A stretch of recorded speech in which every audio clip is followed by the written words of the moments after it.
আলোচনার বিষয়বস্তু যেটা মিসইনফরমেশন এবং ডিসইনফরমেশনের কথা আসছে, অপতথ্য, অপপ্রচার, ভুয়া তথ্য, আরও আছে কুতথ্যর কথাও আসছে। এগুলো একেবারে নতুন ফেনোমেনা নয়, এ কথাও আলোচনা হয়েছে এবং এগুলো নিয়ে বেশ কিছুদিন ধরে আমরা কাজ করছি, সাংবাদিকরা কাজ করছেন। বাংলাদেশে প্রাতিষ্ঠানিকভাবে এগুলো মোকাবেলার জন্যে কাজ যা হচ্ছে তা খুবই সীমিত পর্যায়ে, খুব বেশি কিছু হচ্ছে না। অনেকদিন ধরেই আমি ব্যক্তিগতভাবে যাদের সাথে যোগাযোগ আছে, যে সমস্ত সংবাদ মাধ্যমের সাথে, তাদেরকে উৎসাহিত করার চেষ্টা করেছি যে তাদের হাউসে যেন ফ্যাক্ট চেকিং ডেস্ক করা হয়, ফ্যাক্ট চেকিং ইউনিট করা হয়। এটা প্রথম 2014 সালে আমি বলা শুরু করি, কিন্তু তখন থেকেই মিডিয়া হাউসগুলোতে এক ধরনের রিলাক্টেন্স বলবো না, মানে চ্যালেঞ্জ নিতে অনাগ্রহ। কারণ তারা মনে করতেন যে এটা করলে ক্ষমতায় যারা আছেন তাদের বিরাগভাজন হতে হবে, কারণ তারা সবই তো অনেক কিছুই, সব না অনেক কিছুই প্রচারণার উদ্দেশ্যে, নিজেদের অ্যাডভান্টেজের উদ্দেশ্যে বয়ান তৈরি করে সেগুলো প্রচার করছেন, এবং সেগুলো চ্যালেঞ্জ করা অর্থ হচ্ছে যে সরকারের বিরুদ্ধে দাঁড়ানো, এবং সরকারকে এইভাবে চ্যালেঞ্জ করা তাদের জন্য ঝুঁকিপূর্ণ। সেজন্য অনেকেই করতে রাজি হননি তখন। এইরকম একটা পটভূমিতে বেসরকারি খাতেই উদ্যোগ শুরু হয়, বিভিন্ন উদ্যোগের, এই যে ডিসমিস ল্যাব কিংবা রিউমার স্ক্যানার, এই যে ফ্যাক্ট চেকিং অর্গানাইজেশনগুলো শুরু হয়েছে কাজ, সেগুলো প্রথমে ব্যক্তি পর্যায়ে, তারপরে 2-4 জন বন্ধুবান্ধব মিলেই শুরু হয়েছে, এবং তারা বেশ ভালো কাজ করছেন বলতে হবে। তাদের কাজের প্রশংসা করতে হয়। এবং এখন তো আমি দেখি সোশ্যাল মিডিয়ায় বিশেষ করে অত্যন্ত ভালো কাজ করছে রিউমার স্ক্যানার। খুব দ্রুত তারা স্পট করে, ডিটেক্ট করে, এবং সেটা ভেরিফাই করে, এবং সেগুলো নিয়ে তাদের এক্সপ্লানেশনটা দেয় যে কেন এটা ফ্যাক্ট, এই ভুয়া, কেন এটা ডিসইনফরমেশন আর মিসইনফরমেশন। তো এরকম আরও কিছু প্রতিষ্ঠান কাজ করছে, কিন্তু এগুলো খুবই সীমাবদ্ধ। এত ব্যাপক আকারে মিসইনফরমেশন এবং ডিসইনফরমেশনের সুনামি এখন শুরু হয়েছে, যেটা মোকাবেলার জন্যে এই ব্যক্তি উদ্যোগে, খুব সীমিত পর্যায়ের উদ্যোগে খুব একটা কাজ হবে না, সাফল্য আসবে না। আমরা শুরু থেকেই মনে করেছি যে এই ডিসইনফরমেশন এবং মিসইনফরমেশনের সমস্যাটা শুধুমাত্র সোশ্যাল মিডিয়া, মেইন স্ট্রিমের না, লিগাসি মিডিয়াতে এগুলো হয় না, এরকম একটা ধারণা কিন্তু আমাদের অনেকের মধ্যে কাজ করে। এটা বড় বিভ্রান্তি। এবং এখন আরও যেটা বিভ্রান্তি, সেটা হচ্ছে লিগাসি মিডিয়া অনেক সময় ওই ভাইরাল হওয়ার প্রবণতার কারণে সোশ্যাল মিডিয়ায় যা প্রকাশিত হয়েছে সেটাই দ্রুত তাদের মাধ্যমেই প্রচার করছেন, তাদের ওই ব্র্যান্ডের নিচেই অনলাইনে। ফলে এটা আরও ছড়িয়ে পড়ছে খুব দ্রুততার সাথে। এটা এত বিপজ্জনক পর্যায়ে পৌঁছেছে যে এই গত কিছুদিন আগেই আমরা দেখলাম নিউজ সরিয়ে নেওয়া হচ্ছে, কিন্তু দুঃখ প্রকাশ করা হচ্ছে না, তার কোনো দায়িত্ব স্বীকার করা হচ্ছে না, ক্ষতিগ্রস্তের কাছে ক্ষমা চাওয়া হচ্ছে না।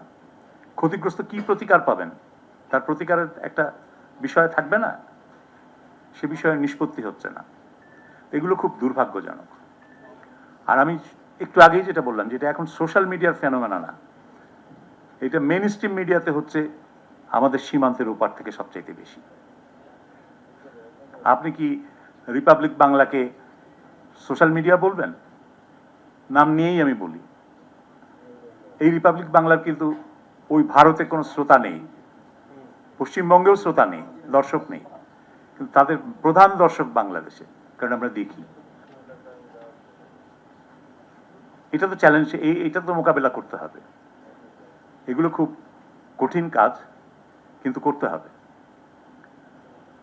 ভারতের মানে অন্তত অর্ধ ডজন মেইন স্ট্রিম মিডিয়ার নাম নেওয়া যাবে যারা বিভ্রান্তিকর তথ্য নিয়মিতভাবে প্রচার করছেন, সংগঠিতভাবে প্রচার করছেন।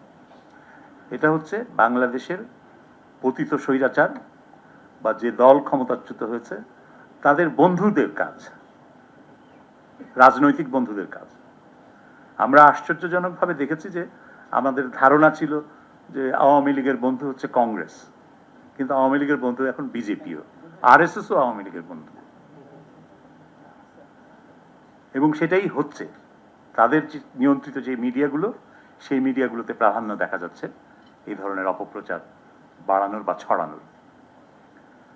সুতরাং রাশেদ আল মাহমুদ আমার বন্ধু, তিনি যথার্থভাবেই বলেছেন যে এটাকে রাজনৈতিকভাবে মোকাবেলা করার প্রশ্ন আছে, এবং রাজনৈতিকভাবে মোকাবেলা করতে না পারলে এই সমস্যার সমাধান শুধুমাত্র কিছু প্রাইভেট ইনিশিয়েটিভে আপনার ডিসইনফরমেশন চ্যালেঞ্জ করার স্ট্র্যাটেজিতে কাজ করবে না। এটা দরকার, প্রাইভেট ইনিশিয়েটিভের এইগুলোকে চেক করা, ভেরিফাই করা এবং চ্যালেঞ্জ করা, এটা অত্যন্ত গুরুত্বপূর্ণ। কিন্তু এর বাইরেও বড় ধরনের সরকারি উদ্যোগ লাগবে এবং সরকারের তরফ থেকে রাজনৈতিক উদ্যোগ লাগবে। এখানে চলে গেলেন সুমন রহমান। আমাদের সমস্যা হচ্ছে কি, আমরা অনেক সময় অনেক কনটেক্সট ছাড়াই কথা বলে ফেলি। আমরা আমাদের রিপোর্টের মধ্যে অপতথ্য, ভুয়া তথ্য সম্পর্কে কি বলেছি সেটার পরিপূর্ণ ব্যাখ্যা কিন্তু উনি পড়েছেন বলে আমার মনে হলো না। কারণ আমরা কিন্তু বলেছি যে ফেসবুক এবং টুইটার, মেটা এবং টুইটার, এরা উভয়ই তাদের ফ্যাক্ট চেকিং এর যে প্র্যাকটিস ছিল সেটা তুলে নিয়েছে। এখন আমাদের জন্য সামনে বিপদ আরো বেশি, এ কথা আমরা বলেছি। আমরা বলেছি যে প্রত্যেকটা হাউসে fact checking network, fact checking এর ডেস্ক থাকতে হবে, এবং এই ইন্ডাস্ট্রির মধ্যে একটা সমন্বিত উদ্যোগ নিয়ে গ্রেটার ইনিশিয়েটিভ লাগবে, যেটা ইনস্টিটিউশনাল হয়। প্রত্যেকটা গণমাধ্যম প্রতিষ্ঠান যদি একযোগে যৌথভাবে কোনো একটা ইনিশিয়েটিভ নেয় যে এই ফ্যাক্ট চেকিং এর কাজটাকে কিভাবে আরো প্রাতিষ্ঠানিক রূপে করা যায়, সংগঠিতভাবে করা যায়, তাহলে এটা আরো বেটার রেজাল্ট পাওয়া সম্ভব। সে কথাও আমরা বলেছি।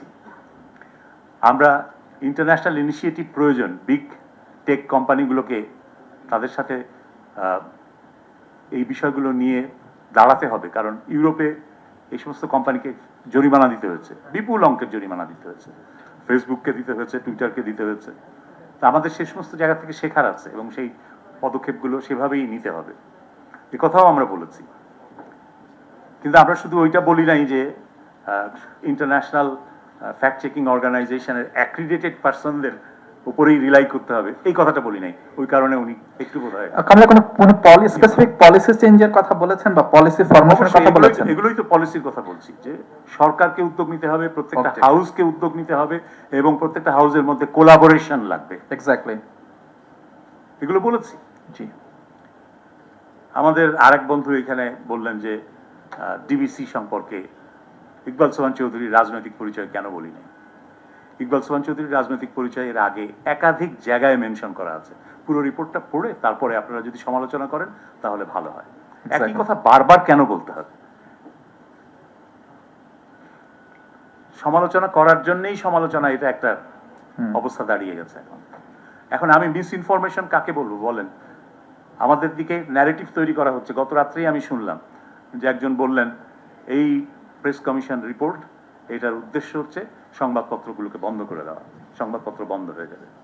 কারণ সংবাদপত্রের আর্থিক সামর্থ্য নেই। যে বেতন স্কেল তারা প্রস্তাব করেছে, এই বেতন স্কেল মানতে গেলে সংবাদপত্র বন্ধ হয়ে যাবে, অসংখ্য সংবাদপত্র বন্ধ হয়ে যাবে, কারণ সংবাদপত্রগুলো ধুঁকছে। এখন এই বক্তব্যটা একেবারেই পুরোপুরি ওই যে গার্মেন্টস মালিকদের যে বক্তব্য, একই রকম বক্তব্য, যে আপনি শ্রমিকের মজুরি দিলে, ন্যায্য মজুরি দিলে আপনার প্রতিষ্ঠান টিকবে না। আপনি ন্যায্য মজুরি দিতে না পারলে প্রতিষ্ঠান করেন কেন? আপনি কি আগাছাকে বিস্তৃত হতে দেবেন, না ভালো ফুলের গাছকে পরিচর্যা করে সেইখানে ফুল ফুটতে দেবেন?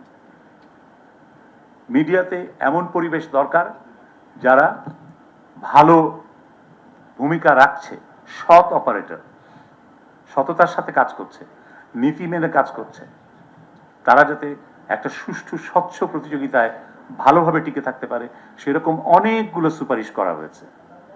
আমরা সংবাদপত্রের থেকে কর্পোরেট ট্যাক্স তুলে নিতে বলেছি, আমরা নিউজ প্রিন্টের উপর থেকে ইম্পোর্ট ডিউটি তুলে নিতে বলেছি, আমরা advance income tax, advance tax তুলে নিতে বলেছি, যাতে সংবাদপত্রগুলো আর্থিকভাবে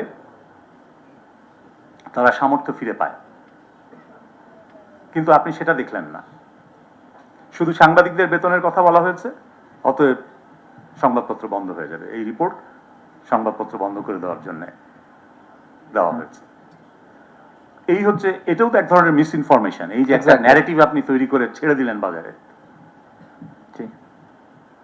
আমাদেরকে সব ক্ষেত্রেই আসলে কনটেক্সটটা জানতে হবে, কনটেক্সটটাকে আত্মস্থ করতে হবে এবং খণ্ডিত তথ্য ব্যবহারের ব্যাপারে সতর্ক থাকতে হবে। এক্স্যাক্টলি। শিরোনাম করার সময় আমরা খণ্ডিত তথ্য অনেক সময় দিয়ে দিই, খণ্ডিত তথ্য যেন না দিই। আর সবচাইতে বড় কথা, আমি আগেই যেটা বললাম, যে প্রত্যেকটা হাউজে দায়িত্ব নিয়ে ফ্যাক্ট চেক করতে হবে। সাংবাদিকদের কাজ তথ্য যাচাই করা, তথ্য যাচাই না করে কোনো তথ্য প্রচার করা যাবে না, প্রকাশ করা যাবে না। এই প্রতিযোগিতায় ভাইরাল হওয়ার একটা প্রশ্ন প্রতিযোগিতায় নামা করতেই যাবে না। চাই, অনেক টেলিভিশন আছে যারা সাংবাদিকটা বেতন দিতে পারে না, তাকে কাঠ ধরায় বলে ভাই তুমি নিজে ইনকাম করে না, নিশ্চয়ই আপনারা এটা পেয়েছেন। সেই ক্ষেত্রে কিভাবে তাকে ফ্যাক্ট চেকিং এর মতো টেকনিক্যাল একটা বিষয়ে ট্রেনিং দেবে? সেক্ষেত্রে রাষ্ট্র কি উদ্যোগ নিতে পারে, কিংবা পিআইবি কিংবা যারা আছেন তারা কি করতে পারে, এটা বলে যদি একটু শেষ করেন। এই সমস্ত বিষয়ে আমরা কিন্তু আমাদের সুপারিশমালার মধ্যে বিস্তারিতভাবে সুপারিশ দিয়েছি। এবং রাষ্ট্র কি করতে পারে, সেক্ষেত্রে রাষ্ট্রের তরফ থেকে গতকাল প্রধান উপদেষ্টা নিজে অঙ্গীকার করেছেন যে যেগুলো এখনই কার্যকর করা সম্ভব সুপারিশ, সেসব সুপারিশ সরকার অচিরেই কার্যকর করবে। আমাকে তিনি বলেছেন যে একটা তালিকা দেন যেগুলো ইমিডিয়েটলি করতে পারি, আশু করণীয়। আমি বলেছি 2 দিনের মধ্যে আপনাকে দিয়ে দেব, আগামীকালের মধ্যে তার হাতে এই আশু করণীয় তালিকা দিয়ে দিব। এবং আমি আশা করি যে সেগুলো খুব দ্রুত কার্যকর হবে।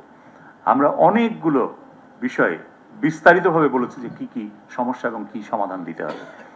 21টা বিষয়ে অন্তত প্রত্যেকটাতে 3টা, 5টা, 7টা, 10টা পর্যন্ত বিষয় সুপারিশ আছে, যে সুপারিশগুলো বিস্তারিতভাবে বলা হয়েছে। দয়া করে আপনারা পুরো রিপোর্টটা পড়েন। পুরো রিপোর্টটা অনলাইনে আছে, 180 পৃষ্ঠা। কনটেক্সটটা বুঝতে পারবেন এবং তারপরে এই সুপারিশগুলো বাস্তবসম্মত কিনা সেটা বিচার করে তারপরে মন্তব্য করাটা যৌক্তিক হবে।